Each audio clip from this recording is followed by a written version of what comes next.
ఎప్పటి నుంచో తెలంగాణలో ఒకే ఎయిర్పోర్ట్ ఉండడం అనేది అక్కడ ప్రజలకు కూడా ఎంతో కాలం నుంచి ఈ ప్రశ్న నలుగుతూనే వస్తుంది. కేవలం హైదరాబాద్ ఒక్కటే ఉంది, మిగిలిన ప్రాంతాల్లో కూడా ఎయిర్పోర్ట్స్ డెవలప్ కావాలనేది తెలంగాణ ప్రజల తాలూకా ఆకాంక్ష.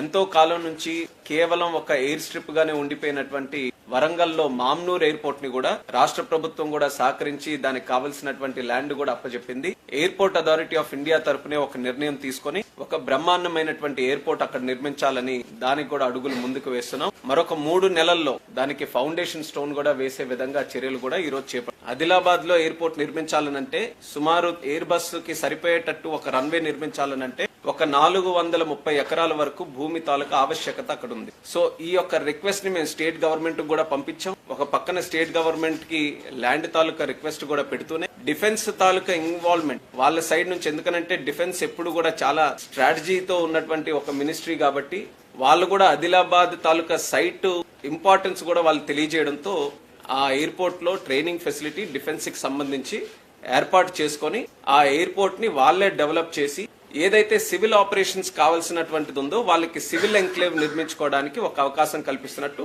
ఆ యూజర్ అగ్రిమెంట్ లో కూడా ఈ రకంగా చేద్దామని ఒక మంచి ప్రపోజల్ మరి రాజ్నాథ్ సింగ్ గారు మాకు తెలియజేయడం జరిగింది. చాలా సంతోషం. ఎందుకనంటే ఇందులో ముగ్గురు తాలూకు ఇన్వాల్వ్మెంట్ కూడా చాలా ప్రాముఖ్యత కలిగింది. Civil aviation department, defence, ministry of defence, అలాగే మన స్టేట్ గవర్నమెంట్. ఈ ముగ్గురు కలిసి ఏప్రిల్ 17 నాడు గ్రౌండ్ కి వెళ్లి అక్కడ మరొకసారి ఓఎల్ఎస్ ఆబ్స్టికల్ లిమిటేషన్ సర్వే కూడా చేసుకుని మరొకసారి ఫీల్డ్ కి వెళ్లి స్టడీ చేసి ఇంకేమైనా ఆబ్స్టికల్స్ ఉన్నా, ఇంకేమైనా లిమిటేషన్స్ ఉన్నా వాటన్నిటిని కూడా పరిగణలోకి తీసుకొని రన్వే ఓరియంటేషన్ లేకపోతే మాస్టర్ ప్లాన్ ఇవన్నీ కూడా స్టడీ చేసి దాని మీద ఒక ప్లాన్ కి మాస్టర్ ప్లాన్ కూడా నిర్ధారించడానికి 17 నాడు ఒక నిర్ణయం తీసుకుంటున్నారు. స్టేట్ గవర్నమెంట్ ల్యాండ్ ఎక్వైర్ చేసుకుని ఇవ్వాల్సినటువంటి బాధ్యత స్టేట్ గవర్నమెంట్ అవుతుంది. అది కూడా ఆల్రెడీ వాళ్ళకి కమ్యూనికేట్ చేసాం. వాళ్ళు కూడా ఖచ్చితంగా అది చేస్తా. In the interest of the airport, in the interest of development of Adilabad area వాళ్ళు కూడా సహకారం అందిస్తారని కూడా తెలియజేయడం జరిగింది.